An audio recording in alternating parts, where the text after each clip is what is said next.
We made this.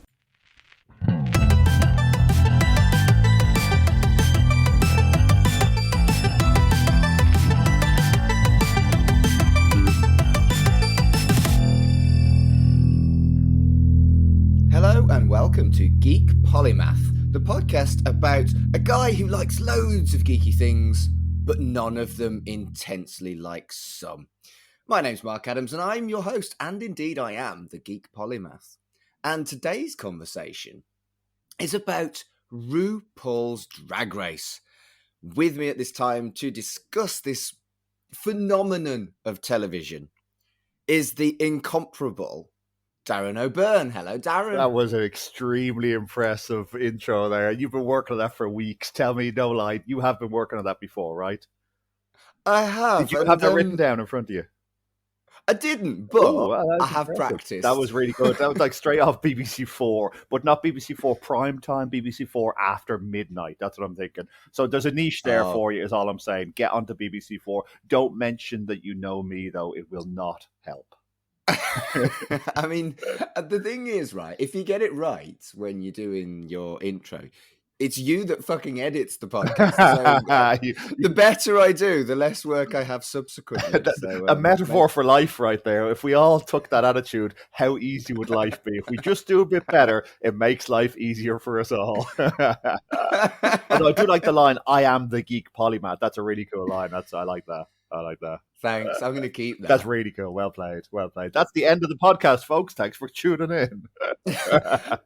Right. So the weird thing is, I think I'm quite unusual, and that's where the podcast came from, is most geeky people are like completely fucking obsessed about Star Wars or something. Yep. And I quite like Star Wars. So it felt like I could have, I don't know, 20 or so conversations with people who know lots about the stuff that I really quite like and see how it goes. And the first one was brilliant. It was about Marvel Comics and it ended up being about as long as a Marvel film. So, well, that's the thing about it. You don't have one intense driving love, whereas other people are so obsessed with their fandom or their thing they're into that they'll hear nothing else. Like when I was a kid, you had to. This was the rule of the playground. You had to be Star Trek or Star Wars. There was no in between. There was no option to be bi in my world. So I had to pick one or the other, and I picked Star Trek. That's another conversation for another day. But today we're sticking with RuPaul's Drag Race. I've got a lot of things I'm intensely, amazingly in love with, you see. So we may have to revisit this in season 2 of Geek Polymath, you know. I mean, potentially. I am planning on looking at both Star Wars and Star Trek, which I know is a very naughty thing. Could we have a fight with me representing Star Trek versus someone representing Star Wars? Is that something we could organise in a car park of a pub? Maybe if we ever had a Patreon, yes, we could have that as, extra content. I like how you're getting that in early as well. So as the Geek Polymath grows, and I don't mean you, the Geek Polymath podcast grows. See how I'm repeating the name to get into people's heads? I'm marketing for you. As that grows, you'll have a Patreon in the background. Maybe even an OnlyFans. Who knows the way the world's going to go these days? I mean, out of the two, neither of them are fucking likely. No. Well, there's got to be something in the middle. We'll find another thing. I'd spend a lot of time going on very dodgy sites on the internet. So if I find one that suits you, I'll send it straight on. You just want a fight in a car park. Well, I had one earlier. That's why I was late for this podcast. And I've got another one in about 3 hours as well. So I'm very busy these days with fights in pub car parks. The whole Malvern and Worcestershire area is just full of fights in car parks. It's like MMA, but it might rain. It is indeed. And there's zero money on the case. The other one that springs to mind about the two rivalries where you had to pick is Nintendo and Sega when I was growing up. You're absolutely right. So I'm guessing we're of the same vintage. I'm 40. So you're a bit younger than me, I would say. Am I right? I'm 43, my dear. That's very kind of you to say. You old fuck. Jeez. So yeah, we're of the same vintage in that case. So you're absolutely right. You had to be. Which were you, as a matter of interest? Nintendo. I'm going to hang up this phone right now, even though we're not on the phone. I was a Sega, but it was. the reason it happened was completely random because obviously you're pestering your parents or whatever for a games console. They don't know what's good, so they buy one or the other. That sets you on the path for life. Whereas they bought me a Sega obviously at some point, and that set me on the path for life. I will hate all Nintendo things. This is what 35 years later. I know, right? Ridiculous. And when it came out, you had to pick whether you were a Madonna gay or a Kylie gay. And I'm like, what? But I like both of those things. You have to pick, or else your gay card is taken away from you. You could never go near another man. It's cut in half. Luckily, if it's cut in half, I still got 6 inches. So that's fine. That's fine. It's a very, very big card. Nice reference there. Thank you. I'm very bawdy at this time of the morning. Good. I mean, we're talking about RuPaul's Drag Race. I'd be disappointed if you weren't. Well, we did go 5 minutes just there without mentioning RuPaul's Drag Race, which you're right. We probably should get on to the subject matter. We should. Before we do that, I haven't even done my guest profile. This has always gone to shit. It's all gone. Edit quickly. Just delete everything we've said. Oh, no. I'll leave it all in because it was fun. So, tell me about you. Tell me who you are. Who are you, Darren? I'm an incredibly boring average Joe, so no one would have any knowledge that I'm into anything like Drag Race or any of the mad things that I'm into. I'm a person who goes to work every day in a metal factory, and we grind and weld and all sorts of things. So it's possibly the most manly job in the world. It's constant shouting and noise and aggression. Obviously, to hide my incredibly terrible personality, I picked the loudest, angriest job I could find. And we know each other from wrestling past. That's how you and I know each other. True. I was a wrestler for 10 years, and that's how we know each other. And during that time, we always had a chat about these kind of nerdy side things. So that's where we've come from, and that's how we know each other. That is the thing about being on the wrestling scene. Everyone wants to talk to you about wrestling. Yes, and it's fucking I quite like wrestling. I fucking can't stand it. Well, I know you can't stand it, but I quite like it. It's one of my geek polymatheries. Yes, that's a new word. Yeah, that's good. And I'm quite happy to chat about wrestling, but you could go to a show and backstage you'd be chatting, and everyone wanted the same conversation. Yes, I came to you, and you'd want to talk about ducks, and that's fine, man. I just don't understand the love for wrestling. That's another podcast you can do with definitely someone else, not for me. We'll stick with the things I love in life because we'll probably come back around to it. But the things in my life are pretty much Drag Race, which is a big thing for me, going to the gym and going to musicals. Those 3 things, upon those 3 hooks, my life is hung. I mean, they seem like pretty good hooks. They are pretty damn good hooks. That's all I need to keep me going. It's kept me going for the last few years. So let's see if I can make it to 50 with those 3 things still intact.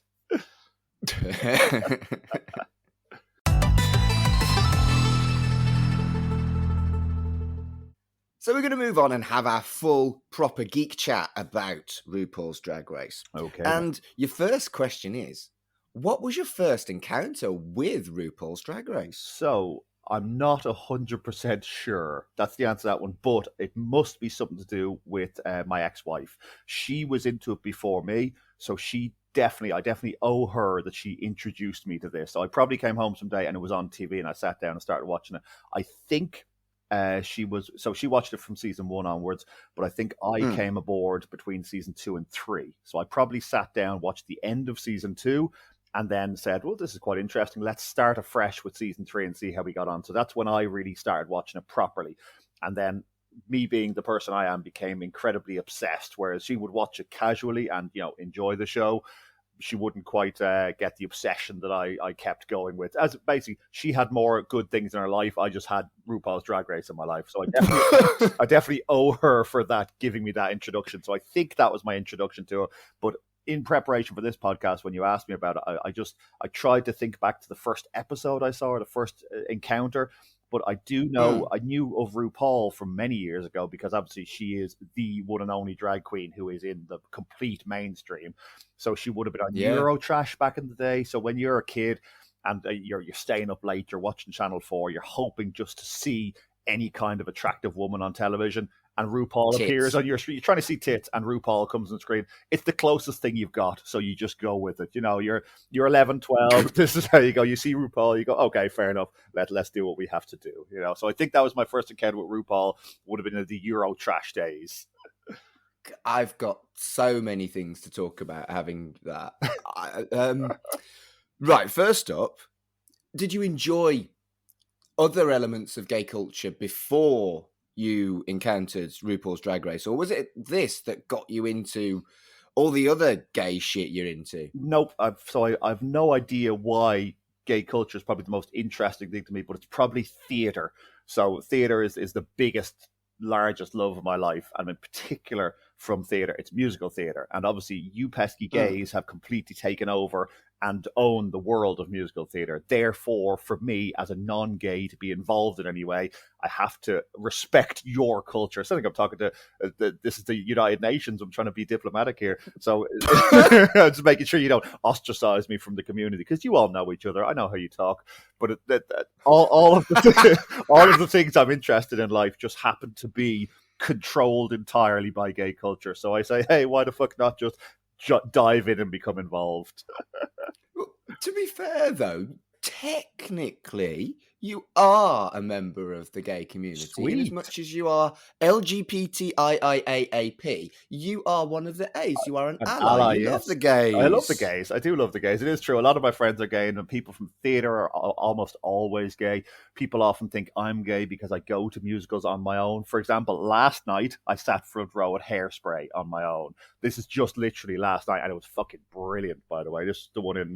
Good morning, Baltimore. Good morning, Baltimore, indeed, and good night as well, because it was fucking fantastic. There was a lot of understudies and swings on board because it's a touring production, so they don't have a mega cast, and they had a couple of cancellations during the week because of COVID. So it wasn't it wasn't the main link, and it wasn't the main someone else, but it was absolutely brilliant. So yes, musical theatre is probably the thing that drives me always towards gay culture, and RuPaul's Drag Race is a musical at times, so the musical episodes are obviously my favorite ones. That kind of goes without saying that when it comes to my favorite one of the season, I always look forward to the musical episode. That's interesting, because it's always the Snatch Game for me. Oh yeah, and I can see that. But you're like a funny guy. You like talking to people. You're quite chatty, and that's what Snatch Game is about, giving back and forth. So I can see Snatch Game is probably the most important. If you win the Snatch Game, then you go down in history. Even if you then go out afterwards, you're still the one who won the Snatch Game. For me, it's the musicals. That's always the one. It's the musicals and the balls are the two things that are great. Yeah, I love me some balls. The balls. Yeah, the balls. Yeah. Are we talking?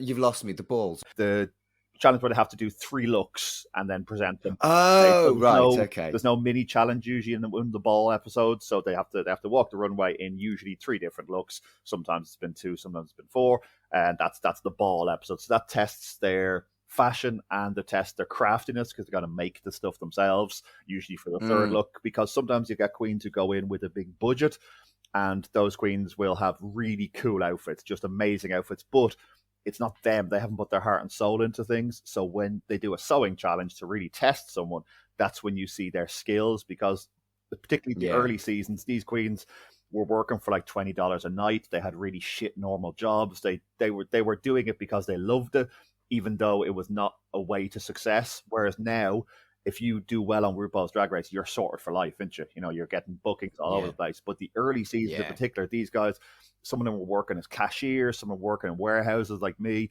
just normal dudes who had this passion to do something. And they're the people I respect the most when I see that going on. Just they put so much effort into their craft, even though their craft at the time was basically laughed at by 99% of people on this planet. That's what drag was before RuPaul's Drag Race came to the mainstream, really, you know? But that's the thing, isn't it? That if that 1% loves what you do, that's all you need. I think you and I can understand that when it comes to wrestling as well. You know, wrestling is looked down upon. Of course, by absolutely. Lots of people. It's laughed at as children's entertainment, and a lot of it should be laughed at as children's entertainment, because that's all it is. But then you can get... But also, you were supposed to be laughed at. That was my job. I was the comedy guy. Yeah, so if I wasn't being laughed at, I was doing something wrong. But you're right. It's anytime you have an interest in something that's niche or weird or different, you have to just accept that you will be laughed at, that it is fucking weird, and that most people think you're stupid for liking this thing. But if you can get over that, and it's difficult, it's easy for us to say as older people, when you're 15, 16, the approval of your peers is literally the most important thing in your entire life. So for someone who's 14, 15 now, getting into something weird like Drag Race or wrestling or anything at all that's in this world, you got to have a lot of bravery to be out there and just say, this is the shit I'm into. I don't give a fuck about you. You know, a lot of balls to do that shit. So what you're saying, as the geek polymath who has 20 plus things that he's into that other Yes. people might look down on, I am the strongest human in Britain. Is that Or what you're saying, or Darren? are you too weak to commit to one thing you love above all else? Oh, shit. You're either the strongest or the weakest. Find out in the cliffhanger at the end of this season of the Geek Polymath podcast. Will he be one or the other while Mark Adams is suspended above a shark in the River Thames? Do you know, I wasn't planning on doing an episode on Asterix because I loved Asterix as a kid. Yeah, of course. But I remember Asterix in the Olympic Games. Yes. The javelin thrower. Ooh. He had one really, really skinny arm and one really, really massive arm. Up arm. So that is the image of the geek polymath. Half of me is strong. There you go. You've now got yourself a background for your laptop of recording these things. Fuck just Asterix with a mega arm and one with a skinny arm. That's it. One holding a podcast, one holding a javelin. I don't know what a podcast looks like. It's not a physical thing, but still. I knew we'd have an odd conversation, and I knew we probably wouldn't completely stick to the topic. But Asterix is a interesting tangent that I'm pleased we achieved. You didn't expect Asterix to become involved in this, no? No. For me, I hadn't even really heard about RuPaul's Drag Race until about maybe 4 years ago, roughly. Yeah. And again, it goes back to wrestling. I was having a conversation at a Lucha Forever show in Manchester with Ryan Smile. Yes. And Ryan Smile absolutely obsessed about RuPaul's Drag Race. Another wrestling fan. I didn't know that. No way. I did not know that. Yeah, and so he was telling me, how have you not seen this? You are gay. And I'm like, well, that's rude. Well, and then when I watched it, I was like, that's not how I want to start now. my conversation, but go on, Ryan. Well, he wasn't as subtle. I know, yeah. And I think I was always at some point going to come across RuPaul's Drag Race. Yes. But he kind of... Have you watched... Every time I went to a show subsequently to that conversation, have you watched RuPaul's Drag Race? No, I haven't got around to it. He forced you down the righteous path. Well done, Ryan. Well, him and his wife were really, really into it, watched it together as a couple. And you know, I think there's a real enjoyment of bitching about what's going on at RuPaul's Drag Race. At least there is for me. Absolutely. When I watch it. I think that's the appeal of all reality TV, isn't it? That you want your favorites to win, and you're mad when your favorites don't win, and you're mad when the judges make what you see as the wrong decision. That's the appeal of reality television to people, I think. Yeah. And he really, really enjoyed that experience with his wife. Yeah. And he kept badgering me, And the guy I was seeing at the time, I'm not with him anymore.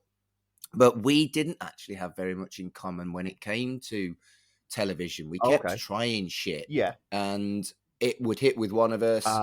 And the other one wouldn't like it. Or yeah, or vice versa. Or we'd both hate it. Yeah. And the one that worked where we actually got on and enjoyed it because we could both have a jolly old bitch was RuPaul's Drag Race. And again, my partner at the time, he wasn't very good at binging, which was part of my frustration. I love a fucking binge. Just sit down, just go days on end watching the same thing. Yeah, I love that shit. 100%. But he wasn't really capable of that. But this was an exception. We would sit and watch like 4 or 5 episodes on a bob on an evening. Yeah. And it became something that we enjoyed together. He never got us into it as me. I would watch like the All-Star episodes, and I desperately tried to find Drag You and never managed to find it. Yes. And I would watch those without him. But the main show we would watch together, and it was a thing. And so as you and I know, Ryan took his own life not so long ago, about 16 or 18 months ago. And I was, it hurt. Yeah. And the attending the funeral via Zoom really, really fucking hurt. Of course. Yeah, you can't have that closure. You want to see your friends around there and say goodbye together as a group of friends. Yeah. Yeah. And I mean, you and I experienced that when we lost Chris Travis. Yeah. And we didn't get to do that for Ryan because of COVID. Yeah.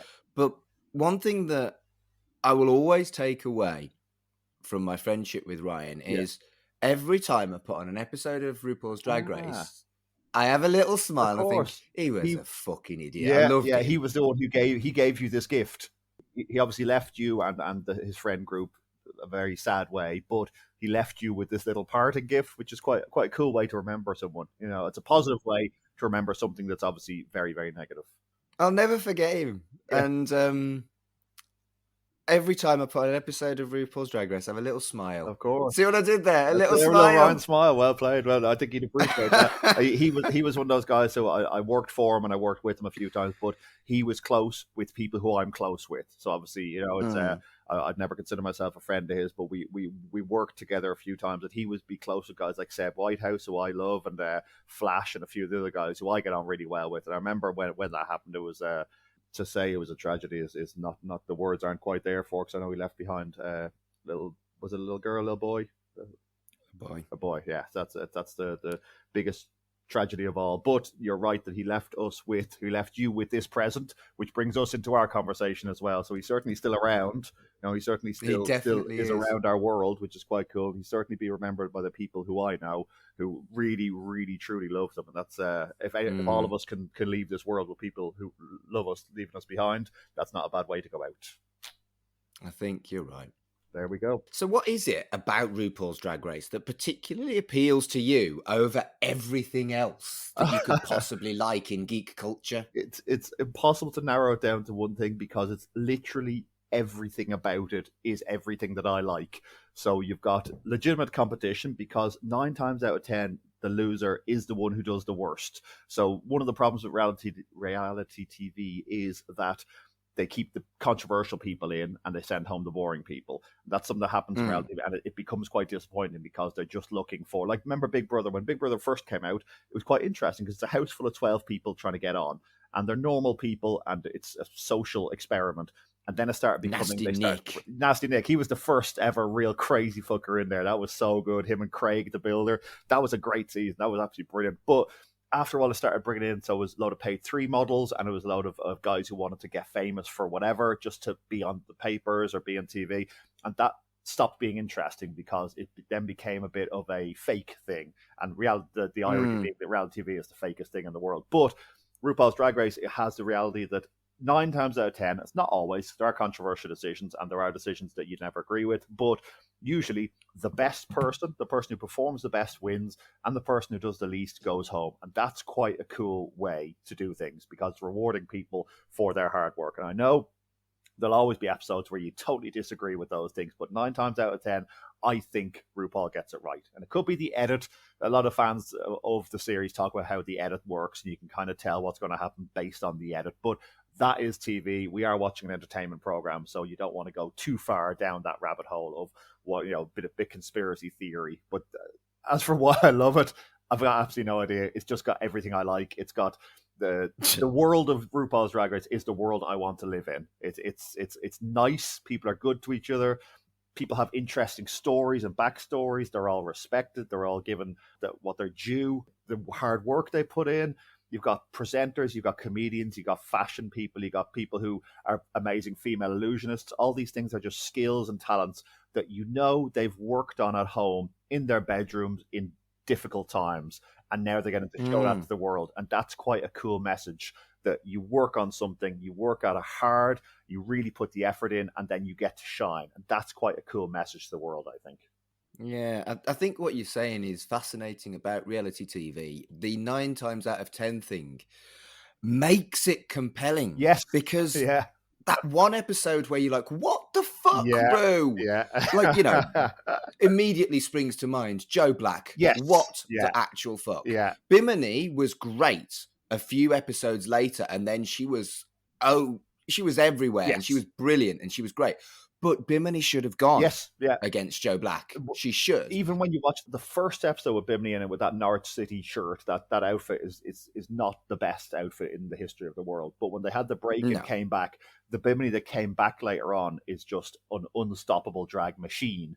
Now, I always stop myself from going too far into criticizing people, because You know, when someone comes out with a really terrible outfit, I try not to go, oh, they're fucking shit because they got that outfit, because you are kind of pissing on those years and years of work they've put in, and it could It be they depends made a on who it mistake is on for the. It's me. depending if I like them or not. If Naomi Small comes out with Yeah. anything, I will not criticize her in any way because I'm massively in love with her and have been for many years. She's definitely the only person who I would drop everything and just run away with my life to be with her. So, you know, I'm just hoping Naomi Small somehow listens to this podcast, which is obviously a little bit unlikely, but I will be constantly DMing her on Instagram.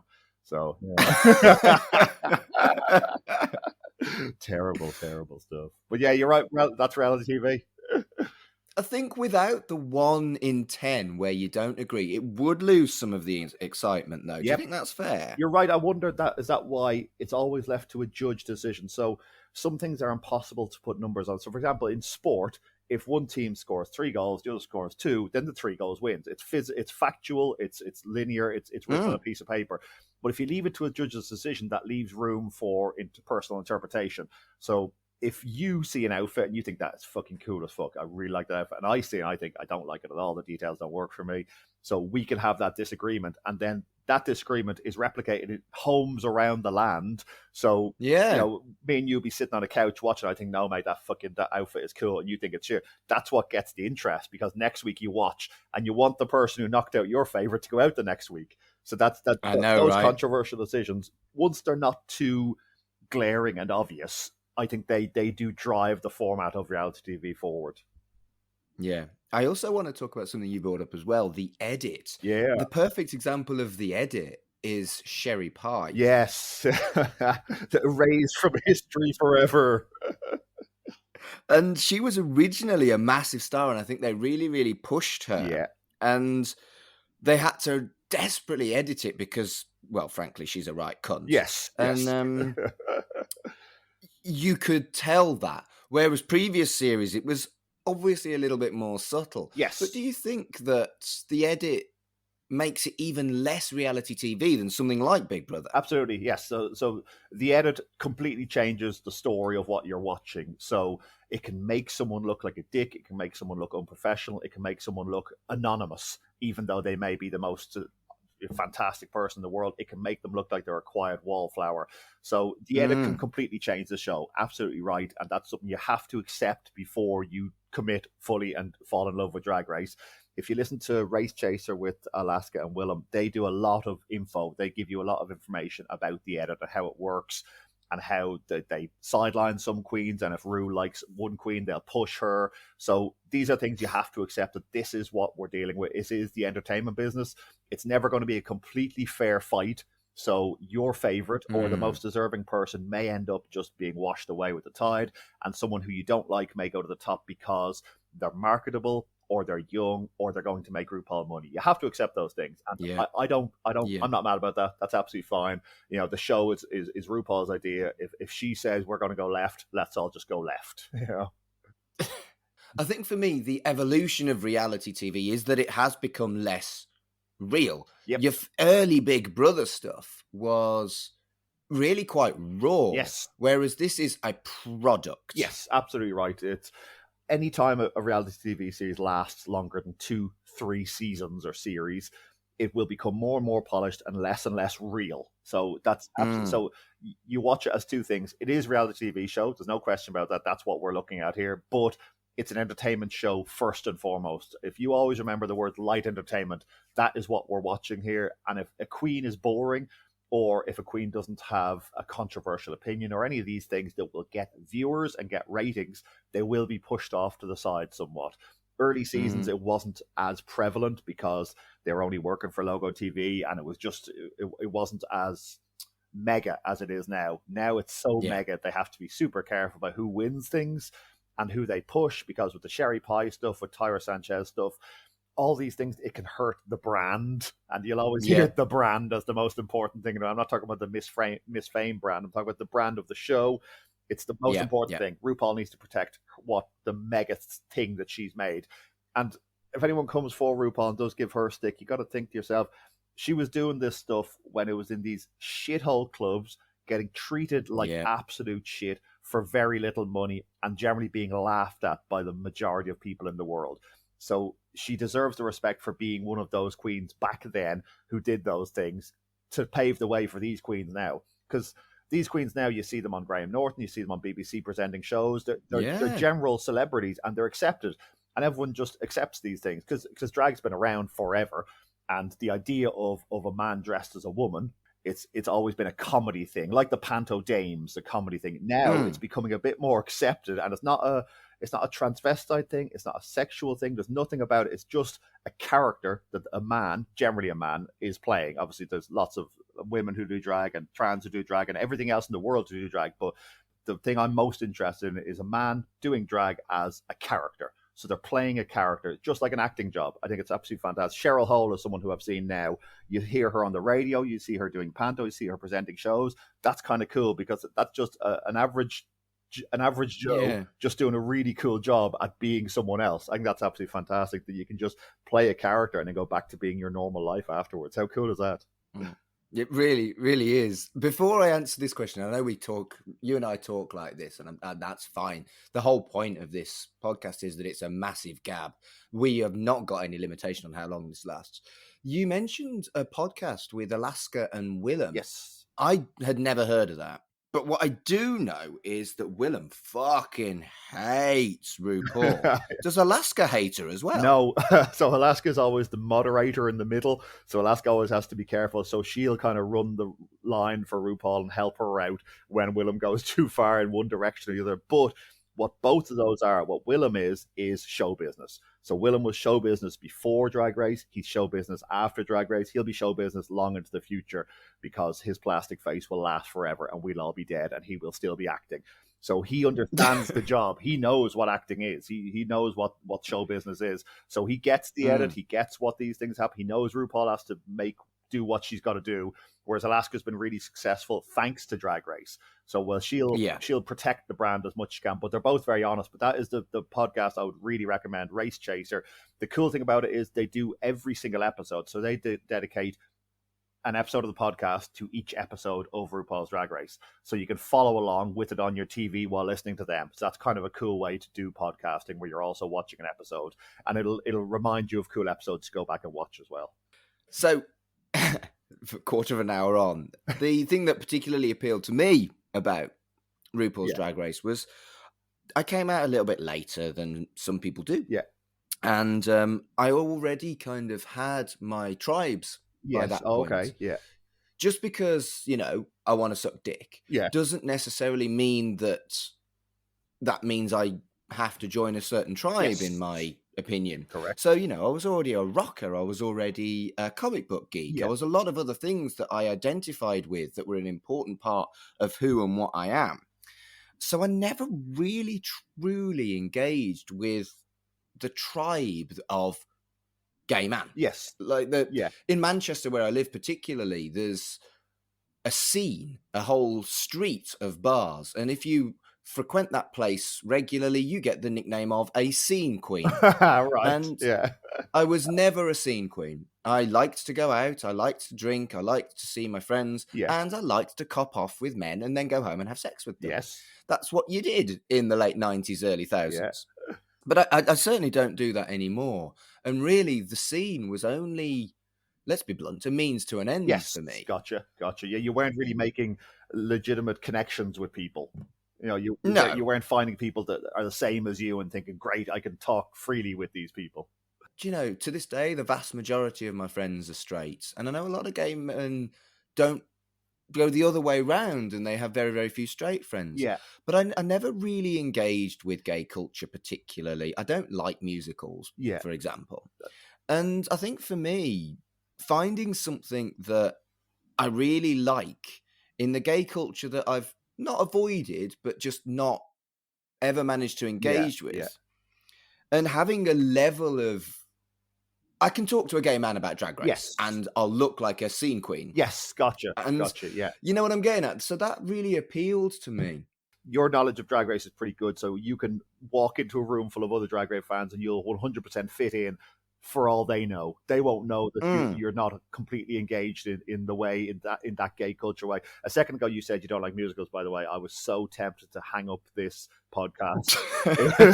It's the most offensive thing anyone could say to me, but it's just, like to understand someone who doesn't instantly fall in love with musicals, I'll never understand that. I like Avenue Q. All Oh right, yeah, that's a good yeah, one. it is. And I've seen Wicked. Yeah. You know, I don't hate musicals, but I'm just not into it at It's all. so I love that because it's when you're really into something, as I am with musicals, I can't get my head around someone not being into them, but then everyone else in the world feels that way about me because I'm so into the crap I'm into. No one else Yeah. understands those things, and that's kind of cool because you get to see it from both sides. Because like these days that I'm wearing masks to musicals, it's quite cool because people can't see that literally my jaw is dropping all the time and I'm crying all the time. I just love them so much. Like this is, as we speak, it's January 23rd, and I've been to 8 shows this calendar year. So that's 8 shows. 7 of them are musicals in these 23 days into this year. So that's the level incredible. of obsession you're looking at here. Right. How are you not actually gay? Literally, the only thing about gayness that you don't do is suck dick. It is the only thing about gayness is the full-on actually being gay. So everything I'm interested in is gay. Bodybuilding, incredibly gay. Musicals, even more gay. RuPaul's Drag Race, literally the highest form of gay. All those things I am obsessed with, yet I'm not actually interested in the male form. It's ridiculous. It's complete nonsense. Like loads of people think I am because I go to musicals on my own all the time. And I get chatting to people sitting beside me, obviously, as you do. And I know 100% they're all thinking, what a nice friendly gay this Irish man is. But I have no interest in correcting them or changing them because that's absolutely fine if that's what they want to think of me. It makes me more interesting because being straight is kind of boring, if I'm honest with you. It really is. It's kind of average. It's very much the majority. So if people want to think I'm in a cool minority, I'm absolutely fine with that. So the next question is a question about favourites. Ooh. And this one, I'm going to ask you, who's your favourite judge and who's your favourite queen? So first up, who's your favourite judge? I think it's Carson Kressley, which is weird because one of the things I'm most interested in is the fashion side of things, which is bizarre because I'm zero interested in fashion, in my fashion. I wear the same clothes every single day, work clothes or gym clothes. That's all I'm interested in. If I see someone walking down the street, a lady or a man, I'm not interested in what they're wearing at all. But for some reason in Drag Race, I love the different fashion, the details, the strange little quirks they put on an outfit to make it pop. It's absolutely fantastic. And it's things I only have learned from Drag Race. So Carson Kressley is really cool for fashion side of things. He sees the effort the queens put in. So he sees when someone has sewed on a little detail that makes it pop from the side or from the back. He'll see those things. And I think he's also quite fair. He won't run someone down just for the sake of it. He'll usually bring them up. So he'll highlight the positives and kind of sideline the negatives, which is quite cool. So Carson Kressley, I always love to see him on a judging panel as one of the main judges. In terms of guest judges, I love Esther Dean. Esther Dean was a guest judge in season 8, and she was one of my favorite because she's a musical person. She was in Glee, all that gay stuff, and I love her in general. So they're the two judges I love to see on my screen. So for me, I did think about Jeffrey because holy fuck biscuits, he is the most attractive man he is I've seen in a very long time. He really is. Shit a brick. But no, I decided it's just a bit vanilla for me. I like Michelle. I like her relationship with Rue. I like her gentle self-deprecation. I just think she's an incredibly interesting, charming woman. She is really cool because, as well, remember, she was a music star-ish in the 90s. So to be around the showbiz world from the 90s to today, you have to have gone through some shit. You know what I mean? So you have to be the real fucking deal to last that long in such a cutthroat, insane business. And to be an older woman, which is obviously once you turn 23 in the world of showbiz, you're out, you're gone, you're finished. You know, men can last longer. That is just the way Hollywood works. But for her to be around now, to have been through the health shit she's been through, I sometimes don't like the fact that she instantly doesn't like a queen and will stay not liking that queen forever. So sometimes you just get that feeling she's like, but there's more to it that we don't see. There's always more to things that we don't see. So you're absolutely right that she is Rue RuPaul's right hand man, so to speak. I'm sure she'd like that Yeah. description. But she is the backup to Ru all the time. She's the ever present. And the other one that I'd like to give an honourable mention to that I, to this day, really miss, mainly because he was sassy as fuck, Santino Rice. Santino was so good. He's unbelievably underrated. To see, I would love to see him back. He's the exact same as what I was talking about Carson earlier on. He knew fashion. He would shut someone down if their fashion wasn't up to scratch, and he would praise someone if their fashion was good. Santino Rice, shake the dice, absolutely fantastic. Really, really cool. I think you're right. I think he was slightly more savage at the bad shit. Yeah, Than, no doubt. Absolutely right. He would take someone down if they weren't up to scratch.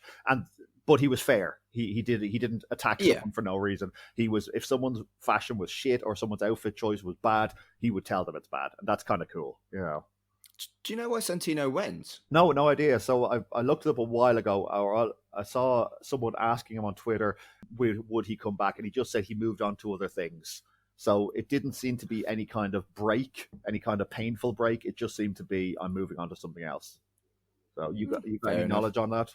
No, I don't. I was genuinely interested because I do miss him, it was a surprise when I switched. I can't. Was it 6 to 7? Yeah, when he left? Disappeared completely. Because imagine he would have been really cool. Some of the fashion choices we've had since then, it would have been really cool to see his reaction to those things. Because sometimes it'll cut during a lip sync or during a performance, and it just went to Santino. He'd just be shaking his head like he's crying.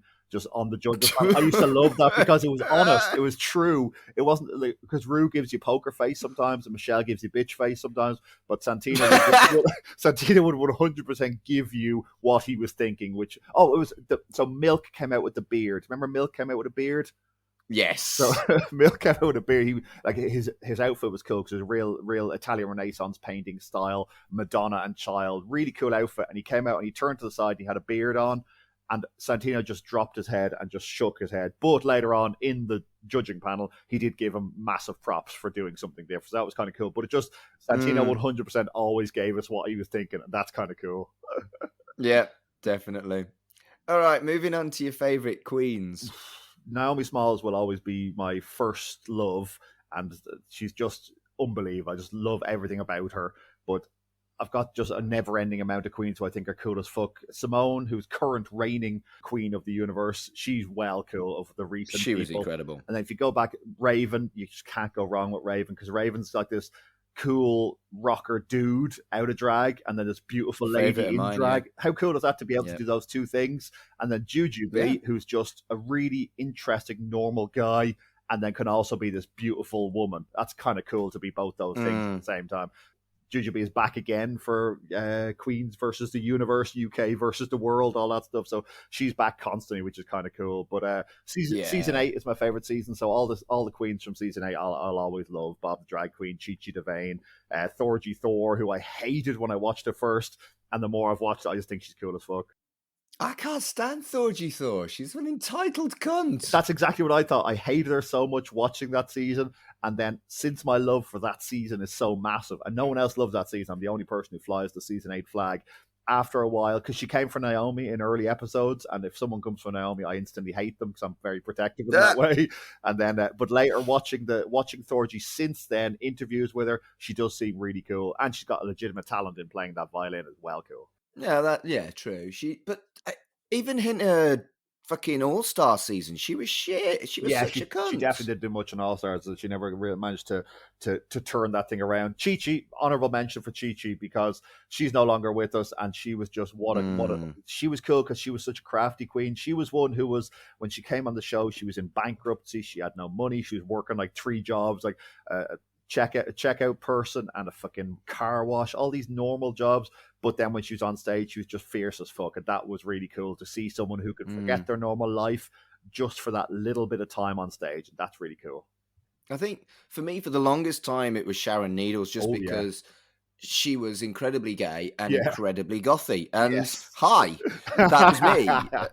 And I thought she was incredible, the way she combined the femininity of drag and the gay culture of drag with being an unashamed rocker dude. Yes. And that meant a lot to me, because that was me. And she's a true champion as well. She's a true representing. She changed what she was to get to where she got to. So it looked like at the start Yeah. of that season there was no way she'd win. You'd never bet on her to win. When you watch the first No. episode, you say, no way Sharon Neal's going to win this thing. And then as it goes on, you're like, right, well, she might make top 5 or top 4.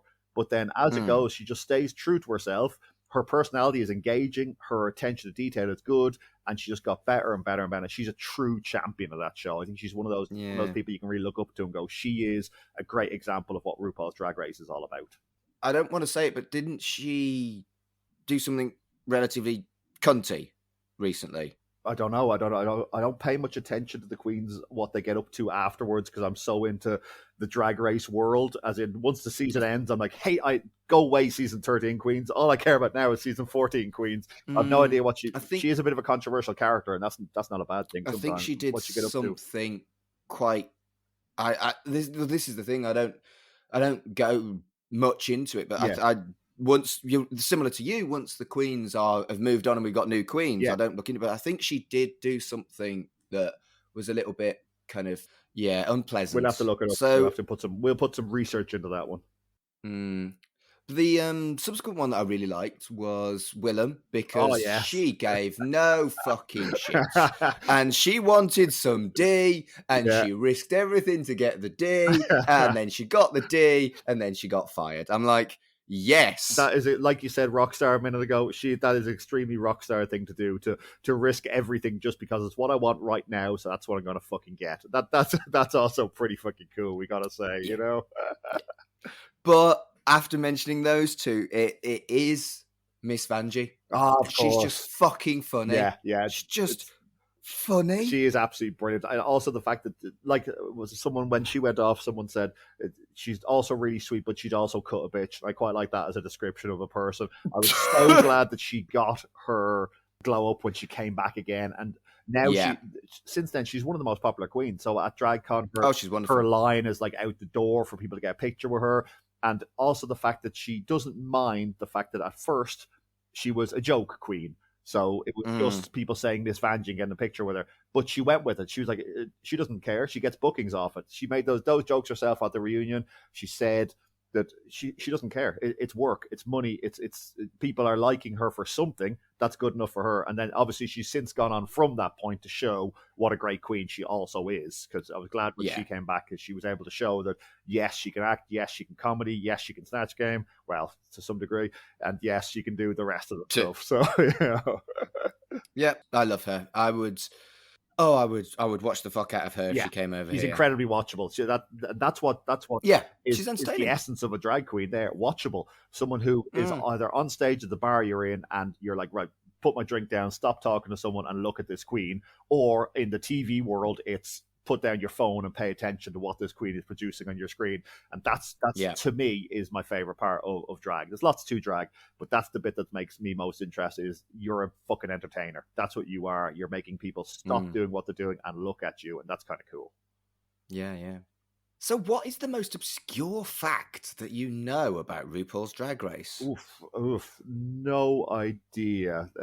As usual, I put in very little work into any kind of preparation for this, but like the most obscure fact actually, let's broaden the question up, because I don't have an answer for that one. So let's broaden up by saying that the fact that it's gone from, if you watch season 1 with this Vaseline lens filter nonsense, they're taking, also the judges take it incredibly seriously. They try and make it look like this is life or death situation. That it's gone from that, which is also a guilty pleasure to go back and watch the early ones, because sometimes it's so ridiculous and on Sublime, to now where you've got DragCon, which is completely open to straight people, average Joes, normal people. You get a complete mixture of long-suffering boyfriends being dragged by their girlfriends. You'll get gay people. You get all sorts of weird social alchemy at these DragCon events, or at general drag events as well nowadays, because it's for all the bad things that RuPaul's Drag Race has done, and that's that people think drag is just what they see on their screen, whereas actually it's what people are doing in their homes and in the bars around the world. But for all the bad, the good things it's done is far more important, because I, as a straight average dude, would be welcomed at a drag show equally as you would. So that's kind of that's a cool thing. Whereas before, you'll always have people trying to protect their patch, and they're protecting it for good reasons. So when someone sees me as a straight dude, they might be like, oh, he might make fun of us, or he's the same as those people who used to bully us in school. And I'm aware of that. I'm a straight white dude, so I've got all the advantages in the world that society has given me. That's how it is. That's the way it is. And if someone who doesn't fit that mold is a little bit wary of me, that makes fucking sense to me. You know what I mean? That, like, a gay guy at 14 in school who's effeminate, fuck me, it's got to be a horrible life. It must be fucking shit. Or for the people who later come out as trans, who know that they're in the wrong body, fuck me, that is a tough fucking life. And people who look and sound like me, were their tormentors. I'm aware of that. I know that I would have made gay jokes in school. No question. I'm 100% aware of those things. And, it's a shameful fucking thing, but I admit that. I know I did those things. I hope I was never the ringleader of those things, but that's no excuse one way or the other. But I also know now, having grown up and lived my life knowing that I'm a weirdo, and that's absolutely fine with me, but to not want to be a weirdo. So I'm happy to be a weirdo. I'm fine. I love being a weirdo. That's absolutely fine. But when you're 14 years old and you're gay, or you're anything at all, anything different, you try to hide that so fucking bad. And then someone like me makes fun of you, and that ruins your whole day. So the most important thing that Drag Race has done is opened up some of those conversations and made people think a couple times before they go too far down that road. So nowadays, maybe in school, if you're 16 or 17, and you watch Drag Race, you'll find a straight person who watches it too in your class, and you could become friends with that person. How cool is that? So that's if I'm just trying to think back to people in my school that were gay and they had tried to hide these things. What a horrible life to have to do. Whereas something like RuPaul's Drag Race opens up gay culture a little bit and makes it more open to everybody, and helps people like me, softens our edges so we don't fucking slag those people off. So we have a long-winded way to answer that question, but I think you know what I'm getting at. I do, and I think it's fascinating you touched on the bullying of children. Yeah. When I was a kid, around 14, like you were talking, I knew damn well that I was gay. Okay. Didn't want to be. Yes. So I joined in with the bullying of the openly gay kid. I imagine that still weighs on your mind, I'd say. Yeah. Oh, yeah. Yep. To this day, I'm like, holy shit. Yeah. You could have been his friend. Christ, you could have got some dick. But, it does. I'm flippant, but it does bother me. It bothers me as well. It's like, I see the bits, like whenever they do Cornbread recently, I don't know if we're allowed to give spoilers on this, but Cornbread in the episode I watched last night, she had a terrible time as a kid in school, and obviously these people, some of them are from really backwater place in America. There are these places in America where just like you cannot be gay or you will be lynched. Yeah, that is just how it is. And she's black as well. Another thing that in some of these places is looked down upon. Yeah, and it's just, and she's fat. All these things she's got going against her. And she just breaks down in tears. And I just think to myself, if I was in school in that place, I would have been one of the people standing by doing nothing. That's who I would have been. I know I would have been that person, 100%. I may not have been the person throwing the sticks, but I'm the person, not the person standing in the way. And that's who you should be. No. And that's who I would want to be in life. I know that I would be that person now, but that's the thing. It's no use to me now. It should be those people then. So the thing that RuPaul's Drag Race has given the world is that finding your tribe thing, that these people can look at this show and go, hang on a minute, we've got a trans person, we've got a really fat black person, we got on Now's episode, on today's episode, we got a straight person, we got bisexual, we've got the complete mixture of people, and they're all in the same gang. And that's the cool thing. They're all this little sisterhood on this episode of shows, and that's a cool thing that RuPaul's Drag Race has given the world. These things existed before RuPaul's Drag Race, obviously. You know, lots of people who tried to help. Not in the mainstream. This is the mainstream, exactly right, and it's quite welcoming to all, and that's a really cool thing, really cool message. I think for me, I agree. I would stand in the way now, but as a kid, I never did anything really unpleasant, but I wanted to hide my gayness. So I pointed out how gay the gay kid was. And that's not good. It's a shameful thing. It's something that I think a lot of people who were closeted and then later had to come out, they went over the top. So when they were in the closet or not accepting, they were the first people to speak up when the bully slagged them. Like, yeah, he's gay, fuck that guy. because you wanted to fit in so badly. And that's something I know people have to deal with, something that's in them. Whereas me, I was a sideliner. I was just one of those guys who was also hanging out with the bullies, and the bullies were doing the bullying. And I was thinking to myself, I know this is wrong, but if I speak up, I'll get bullied. So you're so desperate to fucking fit in. You do those things, and you, instead of spreading the problem, which is the right thing to do, which is saying, yeah, that guy's gay. What about it? Fucking slag me off as well. You halve the problem. Instead, you just compound the problem by saying nothing. It's something I'm always aware of when any of the queens tell their story, their backstory, either their family's kicking them out. Imagine your fucking family completely kicking you out. Like, it's just at 16 years of age, some of these queens are just thrown to the streets. And that's just a fucking disgusting behavior. But it's people like me back then who wouldn't have helped those situations. I was part of those situations. So it's something we have to always be careful of and always look out for now, if we can see it. I'm not saying you should call out every bad behavior in the world, because bad behavior by itself is subjective. What you think is bad behavior, I might think is friendly banter. But we all know when something's gone too far. That's something we can all agree on, so...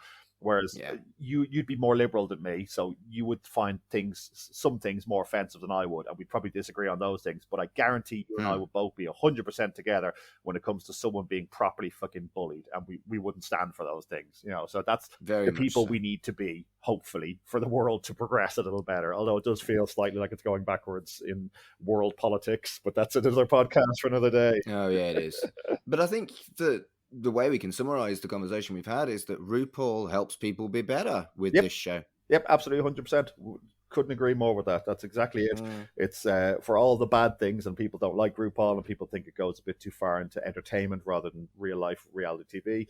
But you're absolutely right that the world is a little bit more accepting of drag, at least, and by drag it also is more accepting of gay culture. Now there's lots of other things that are pushing gay culture, which is fantastic, but that's one of the pillars upon which the world is built, right there on Drag Race pillar of the world. Oh, it's a fucking juggernaut. For me, the very small obscure fact that I've got was that the Vivian had already won something. Yes, a competition that RuPaul had done before she won Drag Race Series 1, which suggests to me she was always going to fucking win Drag Race Series 1. Fans say the exact same thing. It was obvious, but also when you look at the lineup, she was the most polished by a long shot. The only thing she couldn't do was dancing side of things, but they didn't push that much dancing in UK Drag Race so far. So the American one tends to have a bit more choreo going on than the English one. So far, we don't. Obviously, you got budgets, you got different things. So that's one of the things they haven't pushed as far. One of the things I didn't know she could do was comedy, and fuck me, she did some serious comedy. So she certainly deserved her win, no question. It's actually another one of my favorite queens is Tace. Tace was fucking unbelievable. Tace, you and I had so many conversations about Tace. Not only as a woman, but as a man, the most handsome person I've ever seen in my entire life. Unbelievable. I would lick him. Undoubtedly you would. And I'd probably ask you how it was afterwards, because I'm not willing to go that far. Yeah, Tace is fucking awesome. She was. Well, she is. She's brilliant. We should go and see Tace. That would be cool. That would be well cool to see. To get a picture with Tace would be very, very cool, because it would be the most confusing picture of all time, us two and her. It would. It would be magnificent. Fucking brilliant. So where would you say is a good place to start for a newbie that's coming to RuPaul's Drag Race, wants to try it? What would you suggest? I would say ignore the first 2 seasons, not because they're not good, but because they don't give you a taste of what the product you're watching now is. Because when you introduce someone new to something, they haven't got time to catch up. So like Game of Thrones, if you're really into Game of Thrones, you don't want to introduce them at the start. I think you want to introduce them at a cool action bit to say, right, join in here and I'll fill you in the rest. So I would say stick on season 3, episode 1. Just get stuck in from there, because then you've dropped the first 2. You've got the idea of what it's all about from season 3 onwards. So that's where I would say dive straight in. Season 3, episode 1, press a go on your Netflix or your WoW. Let's go. I think I would have probably said season 2, but having listened to that, maybe season 3 is the right choice, because season 2 is where it actually becomes something that doesn't look like it was done in someone's shed. Yeah, the budget certainly is shocking between 1 and 2. You're absolutely right. 1 is just a high school project who has some new digital cameras, and season 2 is when it starts to be a reality TV show that's fit for television. As a anomaly and as a fascinating piece of LGBT history, season 1 of RuPaul's Drag Race is comparable to nothing. Yes. But if you actually started there as a show to watch, Yeah. you'd be like, well, this is Cass. Yes, that's it. Exactly. And you'd see the images of RuPaul now. She's so polished. It's a different Even RuPaul wasn't fabulous in No, series 1 absolutely of Drag not. Race. Absolutely not. It wasn't. It's just a different show. It was really like a pilot. If you ever watch a pilot episode of a show you're into, and all the characters are different, and the set is like, what the fuck is this? This isn't what I signed up for. So that's why I would say, like, we love it because we're into it. So we'll go back and watch the old ones and have a love for those in the camp style. But if a new person, just some totally random Joe, if I was asked one of my friends and said, listen, this thing I'm really into, here's an episode you should watch, I'd probably start around about season 3 and just get them stuck into it, you know, and then watch them as they just recoil in horror and never talk to me again. I started on series 2, Yeah. but that was because series 1 wasn't available on Netflix at the time. Yes, correct, yeah. And now we're caught between two things. Now we got to have 2 subscriptions. We've got to have the WoW subscription and a Netflix subscription. Very annoying. But it makes RuPaul This money. is where I admit I haven't watched any of the current season because I've thrown my dummy out the pram. And yeah, you won't go for a WoW. Won't go for a subscription. Yeah, I would have, but I'm such a hopeless slave to the machine that I will pay any money and just invest in any way. If they want me to pay for every episode, I'll pay for every episode. That's the sort of person I unfortunately am. I'm going to watch it when I can watch it legally on Netflix. Well played. That's definitely a lie. So if there is no legal way for me to watch a television program, like, for example, recently Chucky and Star Trek Prodigy, both of those programs, you could only watch them if you were American when they were released. Yeah. And that is when I will watch things illegally. Yes, gotcha. If there is a legal way to watch it in Britain, you'll do that. I will either watch it or I won't. Gotcha. Well, I have a similar moral quandary when I click I have a TV license on BBC iPlayer because I have no TV license. I have no intention of ever getting a TV license, but I still click that button that says I have one just so I can watch some iPlayer nonsense. So I'm not the man to talk to about the correct legal things. Plus, I sell drugs on the side. No, that's possibly a lie. Do you? Well, sometimes, yeah. I do whatever. Can you sort me out some Ritalin? I do what I could get you stuff that's better than Ritalin. I've never had a go with Ritalin. I just fancy it. Yeah, I could definitely sort you out with some stuff that's... I don't fancy Ritalin. I'm a good human. I've literally never done any drugs. The last time I did anything was a naughty cigarette at Glastonbury 1997. I'm such a fucking goody. Bloody hell. I was at one of the Glastonbury. Now it was later than that. I was at V99 Festival, if we're going back to the 90s, where I saw James Brown. I was at that. Fucking James. Yeah, me too. Were you there? No way. Shit. Yeah. Hey, fucking hell. We could have known each other 20 years previous. That would have been fucking cool. That would have been bizarre. Fuck's sake. Hey, were you that guy I fucked? Oh, no, shit. Oh, my horrible past is coming out to get me. Fucking hell. You dressed up as Taste. Now I remember it. Fucking brilliant. Call me mother. Fucking hell. So the crappy question really, is there anything that you're unhappy with regarding RuPaul's Drag Race? Like, the examples I've got is problematic old stuff, toxic fandom, the writers are turf. Depends on what the geekery is really, but is there anything that you wish wasn't a thing? See, you're right. All those things apply. Whenever you get really into something, you start finding the bad thing. So I kind of admire someone who could just go to a film or watch a TV series and go, that was cool, and then turn it off and never think of it again. Whereas I, as an obsessive person, have to find out more and more and more and watch again. And as that sort of person, you'll always find some cracks the more you dig into something. So there's RuPaul's connections with like fracking, and there's a lot of queens who come out and say they were just treated terribly and edited badly. But in general, I try to keep my opinions to the 1 hour of television time I've got on my screen. So when it comes to that, probably healthy. It's definitely the right, because otherwise you can go into these rabbit holes. You start going onto forums, talking about conspiracy theories about angina and nonsense like this. You can just go really far into things. But in terms of the product I see on my television screen, there's nothing I have a problem with, nothing I want changed, and it's just a case of give me more.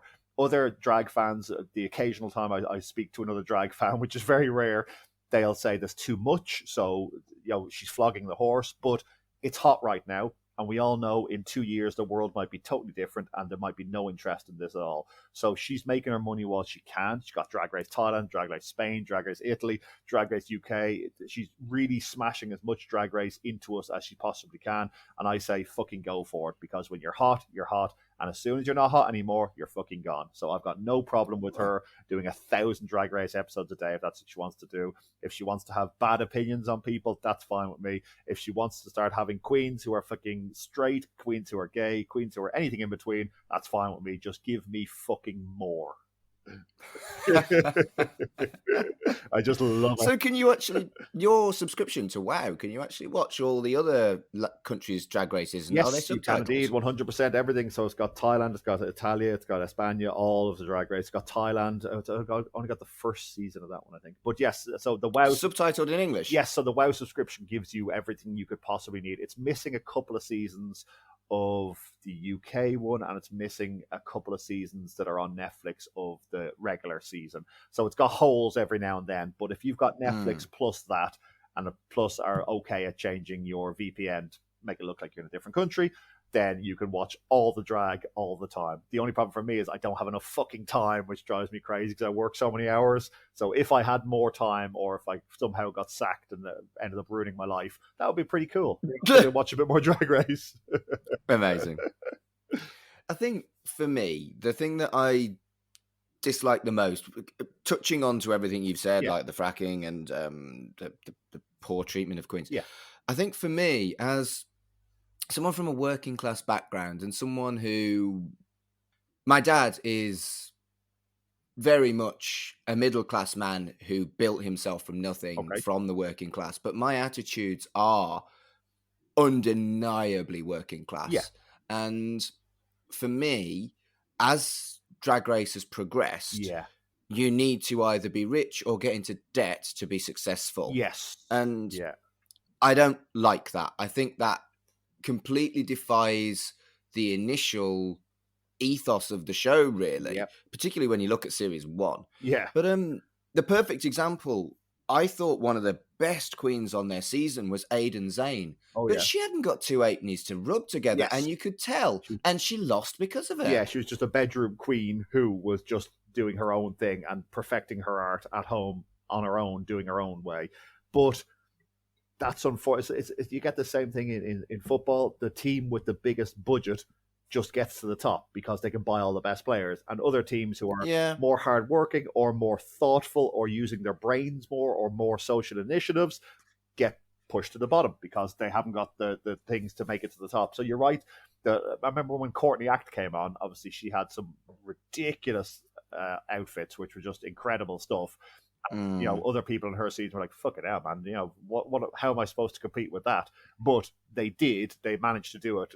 It's one of those things that any reality TV show has that. If someone has a mega budget behind them, they can push their way towards the top. But in general, when you filter everything out, shake it around in a sieve, the queen who wins, I would say maybe 12 times out of 13 has been the one who deserved to win. You know, so you're right that to get on the show now, you have to kind of have that social media backing and have a bit of fandom behind you. But it's a difficult one. You're right. It's something that's worth noting. But for my hour of my TV time, I don't have to think about it. Luckily, ignorance is bliss in my life.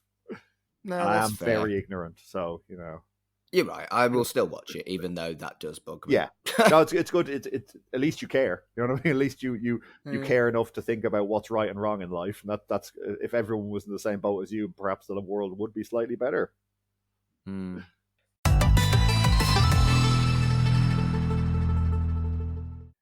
It's quiz time. I'm going to explain how quiz time works. Good. I have prepared 3 pre-planned quiz questions that I think are insanely hard. Okay. And you have prepared 3 pre-planned quiz questions that you think are medium level difficulty. Yeah. This gives us a balance that allows either of us to win. And this is the theory. Yeah. So would you like to go first, or would you like me to go first? You ask the question first, please. Let's gauge this insane level of difficulty. Also, if I get all 3 of these wrong or don't know the answer, I'm going to be really genuinely disappointed. But in harmony with the rest of my 40 years in life, I'll be disappointed mainly in myself. So go on. Question the first. Hit me. Question number 1. Name any winner of an episode of RuPaul's Secret Celebrity Drag Race. Oh, shit. Forget Madison Beer. Did she win her one? Or Lonnie? Let's go with Lonnie Love. I'm almost sure. No. Oh, no. You could have had Jordan Connor, Vanessa Williams, Alex Newell, Dustin Milligan, Matt Eisman, or Hayley Kiyoko. Fucking hell, jeez, yeah, I wouldn't have gotten any of those ones. The Secret Celebrity Drag Race was a fucking terrible idea, but I still love it. I still watch it because it's fucking Drag Race, isn't it? Yeah. So it was a deliberate one because none of those celebrities are famous in Britain. Yes, and that's why I thought it was a tough question. It's a very tough one, but that is a fair, tough question. You get me? That's a well played question, is what that is. Yeah. All right. Well played. Question number 2. Go on. Which of these British drag queens hasn't appeared on Drag Race UK? Vinegar Strokes, Electra Fence, Misty Chance, or Victoria Scone? Misty Chance. You are correct. Ooh, it is Misty Chance, and she has said she does not want to fucking do it because she knows exactly what she is as a queen, and she doesn't want to do all the hoop jumping shit that they all have to do. That's a perfectly valid point of view because a lot of drag queens are like, I'm a drag queen outside of RuPaul's Drag Race. The world isn't just RuPaul's Drag Race, and to me as a fan, it is. But I'm not so blind as to see that there are deserving, fantastic, amazing queens outside of that world who want nothing to do with that world. And it's like in our common thing of wrestling, there are plenty of wrestlers who WWE is the only game in town, but there are people who say, no, I don't want anything to do with that. I do my thing. I play on my own field, and that's not a euphemism. I play on my own field. I do my own thing, and I don't want anything to do with them. They're fine. Let them do their thing, but this is my thing. So she's absolutely right that she knows who she is, and she wants to do her own thing, and that's perfectly valid and impressive. She's fucking brilliant as well. Her quiz is awesome. She's a Manchester-based queen, and I do vaguely know her. Excellent. She's brilliant. Her quiz is wonderful. And a lot of her drag is based on her interest in geekery and Star Trek. Okay. So she's got like a lot of kind of Star Trek based drag where she's kind of ship crew and stuff like that. And she's brilliant. She's brilliant. I'd be all over that shit, yeah. Okay, so you've got 1 out of 2 so far. Now it's not too bad. All I was worried about was the duck egg was the 0. That's what I was really worried about. Now the pressure's off. I'm absolutely fine. Good. Question number 3. In which series of RuPaul's Drag Race did James Mansfield get the wooden spoon? 9. Fucking hell, you're good. I had to Wikipedia that shit. There was no way I'd have got that. So I had to. So the way I did that in my head there was the cheerleading episode. So the cheerleading challenge, and that had Sasha in it, and I know Sasha as the winner of season 9, obviously, because sometimes when you think back to the early episodes, they all mix together. You don't know who's who. But if you always think, have I ever seen James Mansfield and Sasha on screen at the same time? Yes, I have. Therefore, it was season 9. That's my my wonderful detective work just there. That's how we do it. All right. So you got 2 out of 3. Good. Hit me. That. Okay, right. So, question the first. Name either one of the 2 queens involved in the first ever double elimination. Oh, shit. Yeah. So there was it was quite early. It was early on. One was absolutely beautiful, incredibly fishy queen, and one was a queen who loved caftans. There's my clues, my extra clues for you. So one was one of the fishiest queens ever, and one loved caftans. Oh, fuck. I think it was series 3, but I can't remember their names. Oof. No, I can't get that. I'm sorry. The first 2 queens for the double elimination were Vivian Pinay and Honey Mahogany. So I wouldn't have got that. No, Vivian Pinay was awesome because Vivian Pinay was that old-fashioned. It was about beauty. That's what she was there for. She was there to be a female impersonator, and her fashion was cool. Right. Her looks were cool, but she wasn't the rounded type of drag queen that Drag Race wants. You'll go in 2 or 3 episodes if you're that kind of queen. Yeah, that's it. That's exactly right. But it's kind of cool they still get to show off what they can do, because Vivian Panay will always be remembered as still one of the fishiest queens ever.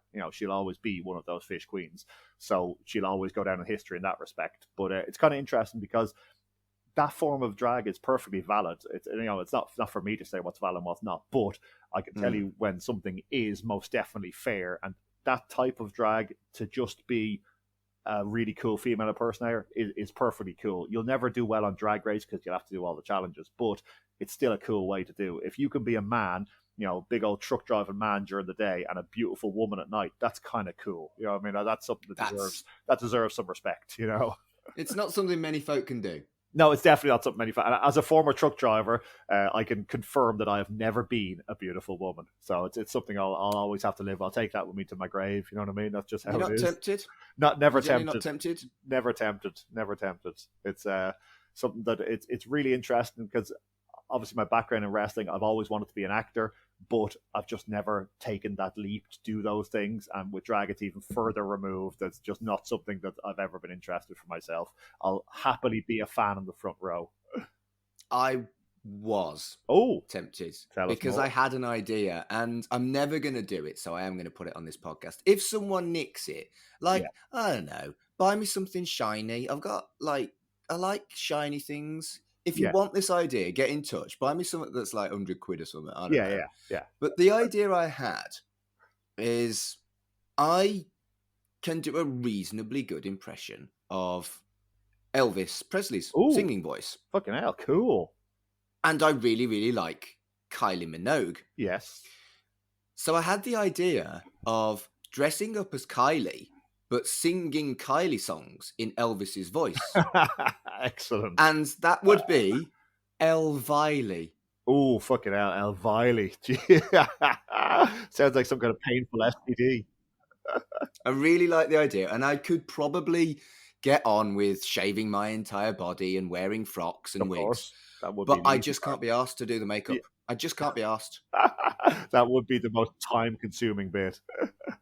I don't think I can be asked to practice to be good enough either. Yeah. It's more remembering the lyrics and the makeup that means I'll never do drag. Yes. There's a ridiculous amount of work involved, isn't there? Like those queens, they spend just hours painting their face and then rubbing it all off and then painting again and then rubbing it off, painting it. That they spend hours doing this just to get a new look on their eye, just to change something about their nose. Yep.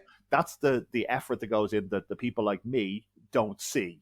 So an average person turns on an episode and goes, "Oh, she looks great, well done." They don't realize that that's years of painting herself, hidden in her bedroom at 14, hoping nobody walks in. They're the bits that I respect the most because it's just hours and hours of effort for no real return.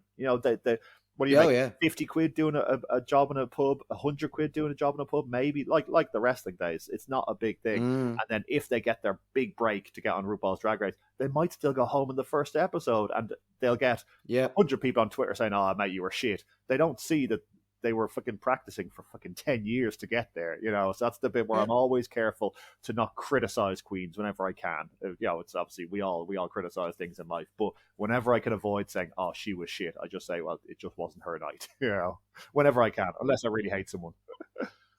I mean, and that's the thing, I really like the idea of the performance part. I really quite like the idea of seeing how pretty I would be dressed up as Kylie. I really like the idea of the audience enjoying a dumb tribute act. Yes, yeah.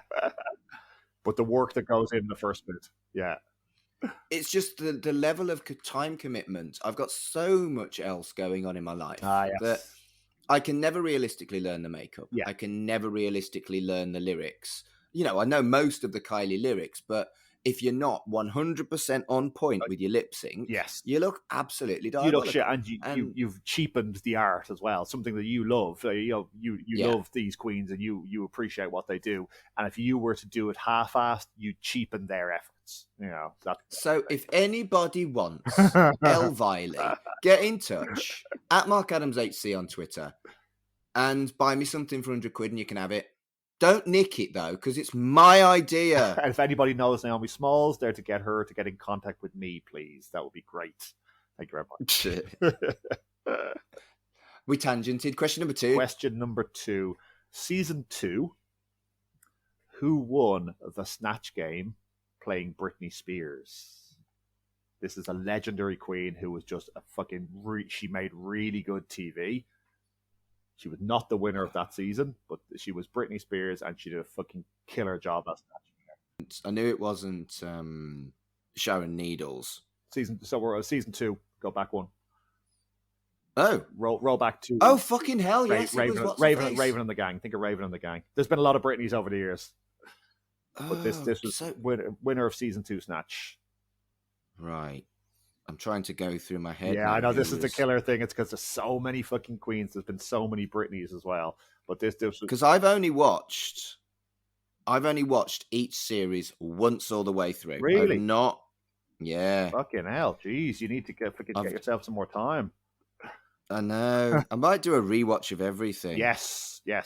You could do that while listening to Race Chaser, by the way, which is really cool. Why am I suddenly a publicist for Race Chaser? That's quite interesting. Season 2 was fucking Tyra, wasn't it? Yes, correct. I did not agree with Tyra's win. No, so that's why earlier on when I said the 12 out of 13 you'd agree with. So Tyra was just such a bitch, but also that was when Drag Race was still kind of in favor of just the female impersonators. And she made a really good, hot female. That's what she was really good at, just being a really attractive female. So I'm trying to go through my head who I can remember from that season now, because I know that was Shangela's failure, wasn't it? And then she came back. Ever Snatch Game. So season 2, it said it didn't have it in season 1. Shangela had her cup of coffee, and then she did better the following season. Yeah. You said Raven. Jujubee was in that season as well, wasn't she? Yes, Jujubee is fucking fantastic. So this queen, who we're talking about now, she had a good catchphrase as well. She's a slightly forgotten queen because I don't know what she's been up to now, and she's never been back, which is weird because I thought she would have. Well, she came back. Actually, I'll give away who it is if I tell you how she came back. So she had a catchphrase of "thank you." She said the word "thank you" a lot. Very polite queen. Hell. She's beautiful. I've now got her in my head. Yeah. No. Oh, fuck. Tatiana. I think I did well by getting Jujubee and Shangela. You actually did. You're doing well here. I've got a slightly easier quest to go with number 3, but Tatiana is the Britney impersonator. Well, not the Britney impersonator. She's no Derek Barry, but Tatiana did Britney in season 2 Snatch Game, and she was fucking brilliant at it. Really, and everyone thought this was what she'd go out at because she wasn't the most. She wasn't a celebrity impersonator at all, and everyone thought she was just beauty. But then she came out with this really good Britney Spears impersonation, and she won season 2 Snatch Game. I vaguely remember Tatiana, and I think I vaguely remember that. But, this is years ago I watched series 2. Here's one that's interesting. I wonder, would you particularly remember different people than I would? Because I will always veer towards the beautiful women of drag. So I'll always look at someone who does a really good female impersonation, and they'll stick out in my head. I wonder, would you remember queens differently to me? So if there's a really... I think I'm likely to remember funny. Yeah, I think so. That's an interesting way to... That's something that deserves some kind of social study, because I'll always see... So Naomi Smalls I'll always remember because she's fucking beautiful as a woman. But, you may remember someone else like Bob the Drag Queen from the same series because he's unbelievably Bob was brilliant. Funny. He's unbelievably funny. And that was the season, actually. So season 8 will always be my favourite. But even from day one, when Bob walks in, he's going to win that season. There's nobody else comes close. He's a mega star. And the minute he walks in, you're like, well, that's the winner. Job done. That's why a lot of fans don't like season 8, but I fucking love it. Right. So, because it's real obvious who's going to win. From day one, he just smashes every challenge. He's only in the bottom once on the book ball challenge, I think, which was the design challenge, which he wasn't as skillful with design as the other queens in that season. But when it came to everything, the most obvious of all time, for me at least, was Lawrence Chaney. Oh, yes. Yeah. It just seems so fucking biased. I was like, it did, didn't it? Where's the competition if Lawrence is going to win it, even when he's shit? Yes. Yeah. So even when he does something not so good, he still gets a pass. Yeah. It's the UK is weird because it's had one of the best ever seasons with the Taste season. Was literally one of the best ever seasons of Drag Race, full stop. Not just because Taste. I'm not just giving her although a season with just Taste in it, I'd probably still just watch that. But that was one of the best seasons of Drag Race ever. But you are right that the UK seasons have kind of been obvious who's going to win from early on. And I don't know whether that's to do with the casting because they haven't got as many people to choose from, or Maybe the edit, or who knows? Or maybe it's because, remember, if that's going on BBC Three, it's going to be different editors, going to be different story people. So maybe they're making it more obvious, less obvious. I don't know. These are things that our television producers could tell us, not poor podcasters like ourselves. I know, right? Yeah. Right, well, I'm not doing very well. You've won, but can I go away with not a wooden spoon? My real dream in life is to win anything. So, third question. What city was Sharon Needles told to go back to? This is an easier question than you think. So, there was a very big famous fight between Sharon Needles and what's her name with the snaggletooth. Very famous, and there was a scream, "Go back to city where you belong." It was a massive, massive thing. Oh, was it Gotham City? Nope. So it was the tired-ass showgirl. So it was a fucking huge, it was a brilliant shout. That was so good. So Fifi was just going crazy at her. It was the best fight ever in Drag Race history. Well, to me it was, because it didn't feel faked. Because later on they kind of faked the Ben de la Creme and Darian Lake heat. They faked some heat between those two, and it was real obvious it wasn't working. But this was real. These two, Fifi and Sharon, did not like each other. It was real obvious, and she shouted at her, "Go back to city where you belong," and it was fucking cool. Really cool moment. I don't know. Go back to Party City where you belong. Party City. That was all it was. I think Gotham City's better. Gotham actually would have worked better now that you mention it. I'm definitely going to give you half a point because it's a better comeback than Party City. But the fight I'm going to take half. You can have it all day long. Half is all we need. Fifi was a real pageant queen, so she was all about beauty and female illusion. Whereas Sharon was a party queen. She was about going out and just getting wasted and having a good time and being a cool queen. And that's why she won in the end, because she was such an anomaly in that respect. But it was a big fight. It was like she called her a tired-ass showgirl, and Fifi came back, "Go back to Party City where you belong." I think I remember tired-ass showgirl. It was well cool. Just watch it on. Just even go to the YouTube clip when you get off this conversation. It's really cool. It's just proper heat, and you can tell it's not faked because the other queens in the background are just shook. They're just frozen into place with these two big personalities shouting at each other. That was a really cool season for heat, for drama or conflama. Yeah, I remember. I remember that. I remember series 3. They were all cool. Over each other. They were. It was well cool. There we have it. Right. So you win by 2.5 point score. That is my dream. Do we feel that the level of questions were fair on that? I think your questions were bang on, but I think my questions are possibly verging on the difficult side. I would agree with that. Yeah, I feel your questions were spot on, but obviously it's hard. I don't want to do real obvious questions like who won season 8. You know that because I know you know these things. I know you've got good drag knowledge already. Yeah. See, I was thinking that would have probably been quite the level that I'd have been done okay on. I think any stronger than quite easy pub quiz level, I'm always going to struggle on with all of these things, because it's very rare that I watch anything. If it's going to be an episode on something about telly, it's very rare that I watch anything more than once. Very rare. That's great, because I watch the same thing. So everything I'm into, I will watch it 100 or 200 times. Like episodes of Star Trek, there's episodes of Star Trek I've watched over 100 times. Drag Race seasons I've watched 20 times. Films I've watched over and over again. And I have no idea why. I'm sure my psychologist would probably be able to tell you any of the reasons for these things, but I watch the same shit over and over and over again. I'm just obsessive about those things. So I'm pretty much the opposite. It's weird, isn't it? That's crazy. I love that. That's an interesting dichotomy between the two of us there. I will watch the same shit over. To me, it always feels that there's always something new. There's always something I can try. There's always a finite amount of life. Yes. Don't watch that one you've already seen. Yeah. That thing might be as good. That thing might be better. And I think that's where I'm coming from. But that's me being. That's a really good place to be coming from. But I'm the opposite. I will not. I refuse to try anything new ever. And if someone recommends something to me, I will rebel against that even further because they've recommended it to me. And I'll just like every episode of Drag Race, for example, I'll watch it when a new one comes out. I'll watch it straight through to enjoy it.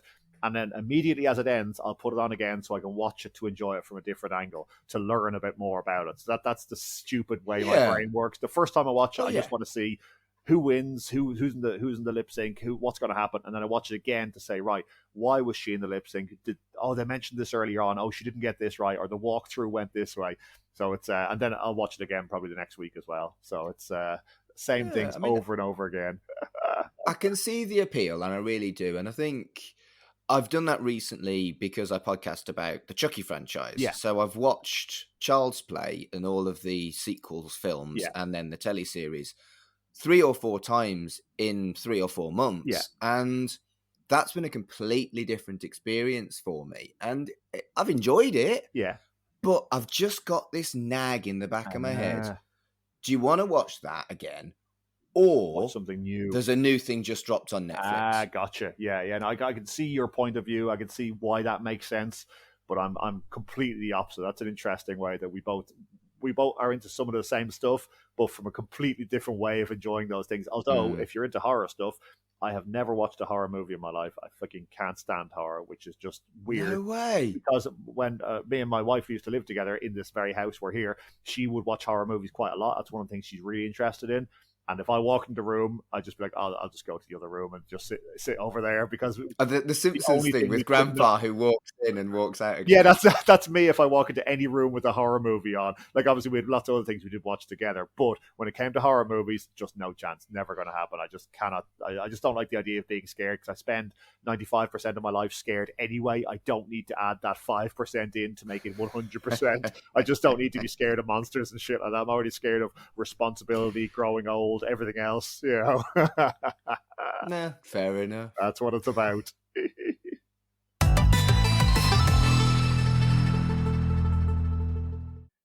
Darren, it's been a fucking pleasure. I love doing this show. This is only the second one I've recorded, and I now know it's definitely something I want to do more Brilliant. of.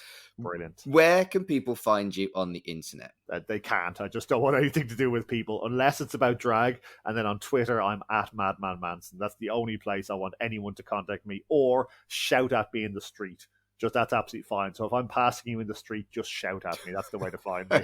Or just call into my house. Just get the back door doesn't lock, so just come on in. Not a euphemism, by the way. Not a euphemism. Good God. Well, mate, you've only got one more step to go with gay culture, mate, I'm already so far in the rabbit hole of gay culture.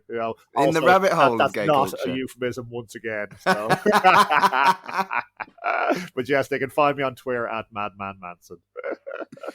Is there anything else you want to plug before we say cheerio? Nothing whatsoever. I've got nothing to give. I've got nothing to sell. I own nothing. Just go to hell. That's all I can say. See you in hell. Well, thank you very much for joining me for an episode of Geek Polymath. And until next time, you just enjoy what the fuck you like.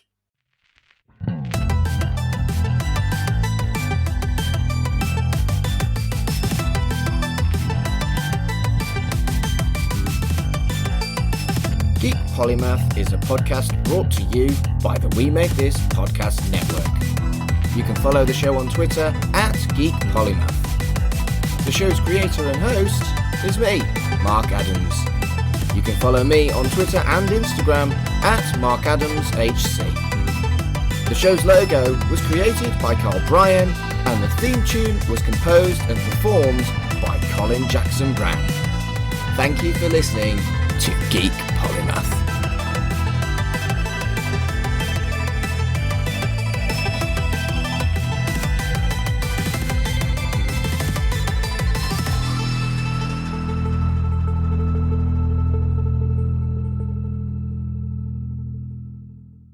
Hello everyone, this is Tony, Network Chief of We Made This. As you know, our podcast network brings together a brilliant assortment of talent who talk about all kinds of pop culture content, such as the episode you just listened to. We're not going anywhere, but we'd love to keep the lights on for even longer if you're able to support our network on Patreon. For just £2 a month, you get your name in lights and the satisfaction of knowing you're helping us produce more great audio. And for £3 a month, you'll get your name in lights, but you'll also get access to an exclusive bi-monthly podcast from the We Made This talent pool on podcasting, pop culture, and, well, you tell us. We'll take your suggestions. For less than the price of a coffee per month, you can help keep We Made This going. Just head to patreon.com/We Made This. That's patreon.com/We Made This. And get the ball rolling. Elsewhere on We Made This. We dig music. I got given a set of mindfulness cards as a Christmas present. Okay. And it's a load of fucking bollocks, it really is. Is it like, with them being cards, I've got them, like, this image of them being like Brian Eno's Oblique Strategies, but with, like, go and read a book or something like that. Yeah, pretty much. But so there's these cards, you read them one a day and you're meant to do the tasks. And the task on one day was... Listen to Bruce Springsteen. Go and listen to a piece of music that you haven't heard before and listen to it without any prejudice, regardless of genre. And I'm like, have you met me? That isn't possible. I do that every day anyway. So I went and listened to something I hadn't heard before and didn't know what genre it was going to be because it was from a set of polls on Twitter. And I listened to this song. It was about someone and obsessive thoughts and worrying they were going to start cutting themselves. And I'm thinking, well, this isn't very mindful. Chucky Vision, a Chucky podcast. I'm vaguely familiar with point horror. Did you ever read any? Maybe as a kid, but I don't know them as well as I do Goosebumps. Right, okay. But how do you feel the kind of adaptation from the books to the series worked? Were they direct adaptations of the books, or were they more inspired by continuation of? They were pretty direct, actually.